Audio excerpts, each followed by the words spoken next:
But a lot of creators are hacking their growth and trying to get there fast. And that's where Breeze sort of kicks in a little bit for a lot of the creators. You know, they're able to get access to capital quickly. They're able to do so on a fixed cost, so there isn't kind of any nuances to that logic. You know that if you're taking $1 million from us or $100,000, it's going to cost you X. So it makes it a little bit easier to work through from a risk perspective. And then when you kind of think of that eligibility, like we don't have 40 pieces of criteria to get you a product or get you an advance. We're really focusing on how much can you afford on your AdSense and working through with that. How has the capital flows changed in the creator economy? Creators have gotten a little bit smarter, a little more sophisticated on what they look for, which has meant like, you know, we have to tighten up on our side with what we're offering creators. Creators before were just saying, oh, I get money. It made it feel like a brand deal where it's like, I just get money. So I'm like, no, you have to pay that money back. There's a fee. You have to think about it. So like that evolution, that sophistication has made things better. Now creators get it. They understand like there is an ecosystem to capital.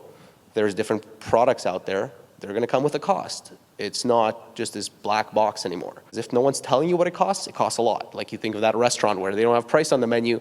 That means it's not going to be a cheap bill at the end of the day. Do we think creators should go public? What would that look like?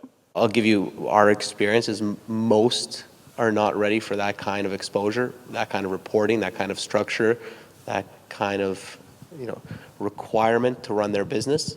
So I think from our standpoint, that's where we fit in a little bit more in that ecosystem versus like the Beast or the Dude Perfects of the world that can raise 8-9 figure rounds. Can the 0.1 maybe, but I don't even know if those people want to do it, because then I think what they're getting on the private side of capital is as attractive as what they can get on the public market, because they're going to get so much scrutiny on their actual cash flow, to Chris's point, or actual financials, and like, will that hold versus the hype?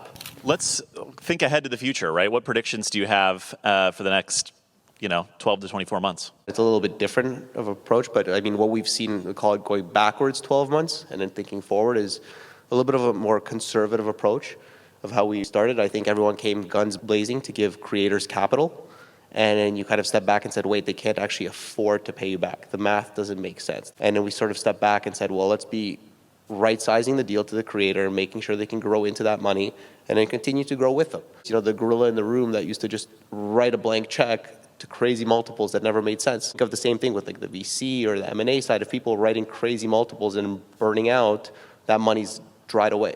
So I think it's kind of been a good step back to step forward, to say like, now we've right-sized the deal, we know how to price risk a little bit better, and then let's go deploy a lot more.